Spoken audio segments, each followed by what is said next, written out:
130th constitutional amendment bill 2025।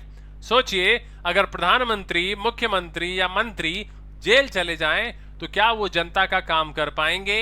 अभी तक कानून कहता है कि सिर्फ तब हटेंगे जब कोर्ट उन्हें दोषी साबित कर दे, लेकिन नया बिल कहता है कि अगर कोई मंत्री गिरफ्तार होकर 30 दिन जेल में रहा तो उसकी कुर्सी चली जाएगी, यानी 30 दिन जेल बराबर पद से बाहर।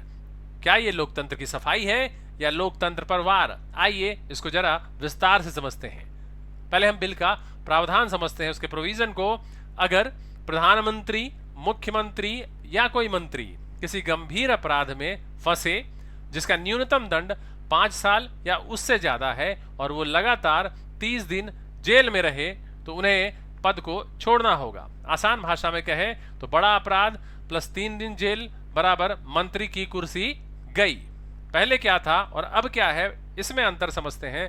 पहले रिप्रेजेंटेशन ऑफ पीपल एक्ट 1951 कहता है कि सांसद, विधायक को तब तक अयोग्य ठहराया जाता है जब कोर्ट कम से कम 2 साल की सजा सुनाए, यानी कोर्ट का फाइनल फैसला जरूरी था। अब 130वां यानी 138th अमेंडमेंट क्या कहता है? कोर्ट का फैसला आने से पहले ही सिर्फ 30 दिन की जेल पर पद चला जाएगा। फर्क साफ है, पहले कन्विक्शन यानी दोष सिद्ध होना पर हटते थे, अब सिर्फ डिटेंशन यानी जेल में रहना ही काफी है। बिल क्यों लाया गया? तो राजनीति में अपराधियों की संख्या बढ़ रही है। 2019 लोकसभा में 43% सांसदों पर आपराधिक केस थे। जनता का भरोसा टूट रहा है कि अपराधी भी मंत्री बन जाते हैं। सरकार कह रही है अपराधियों को राजनीति से बाहर करना जरूरी है। विवाद और बहस का क्या मुद्दा है? तो सेपरेशन ऑफ पावर है हमारे यहाँ, शक्तियों का स्पष्ट विभाजन है। संविधान कहता है विधायिका का काम है कानून बनाना, तो कार्यपालिका का काम है शासन चलाना, न्यायपालिका का काम है दोष को सिद्ध करना या तय करना। अगर पुलिस जांच के भरोसे मंत्री हटाया जाएगा तो कोर्ट की भूमिका कमजोर होगी। मिसयूज का भी खतरा है, दुरुपयोग का। मान लो सरकार विपक्षी नेता को हटाना चाहती है, झूठा केस डालकर 30 दिन जेल में रख दिया जाए, पद अपने आप चला जाएगा। यह प्रावधान राजनीतिक हथियार बन सकता है। इक्विटल प्रॉब्लम है यानी निर्दोष साबित होने का प्रॉब्लम है। वो क्या है कि मान लीजिए कोर्ट बाद में कहे कि नेता बेगुनाह है, लेकिन तब तक उसका पद चला गया होगा। बिल में यह स्पष्ट नहीं है कि क्या कुर्सी वापस मिलेगी या नहीं। जुडिशियल डीले का प्रॉब्लम है, न्याय में हमारे यहाँ देरी होती है।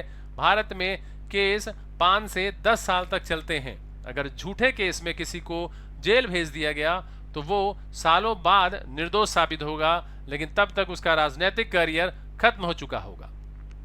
डेमोक्रेसी वर्सेस स्टेबिलिटी की बात करें तो मान लो कोई मुख्यमंत्री जेल गया और पद से हट गया, बार बार सरकार बदलेगी, शासन अस्थिर होगा। पर कई फायदे भी इसके हैं, जैसे राजनीति से अपराधियों की सफाई होगी, जनता का भरोसा मजबूत होगा, गुड गवर्नेंस और पारदर्शिता आएगी। लेकिन कौन सी भी हैं, जैसे निर्दोष नेताओं का राजनीतिक भविष्य खत्म हो सकता है, सरकारें इसका राजनीतिक दुरुपयोग कर सकती हैं, लोकतंत्र का संतुलन बिगड़ सकता है। यह बिल सुनने में अच्छा लगता है, 30 दिन जेल बराबर कुर्सी गई, लेकिन लोकतंत्र सिर्फ सख्ती से नहीं चलता बल्कि संतुलन और न्याय से भी चलता है। अगर यह बिल ईमानदारी से लागू हुआ तो राजनीतिक अपराधियों से मुक्त होगी, लेकिन अगर इसका गलत इस्तेमाल हुआ तो ये लोकतंत्र की सबसे बड़ी ताकत यानी विरोध की आज़ादी ही खत्म कर देगा। अब सवाल ये है कि क्या यह बिल राजनीति की सफाई है या राजनीति का नया हथियार? तो नमस्कार दोस्तों, आपको ये चर्चा कैसा लगा आप ज़रूर बताइएगा, और इसके बाद मैं जो यूपीएससी का आपको एक्सपेक्टेड क्वेश्चंस दूंगा उसको ज़रूर देखिएगा। जय हिंद।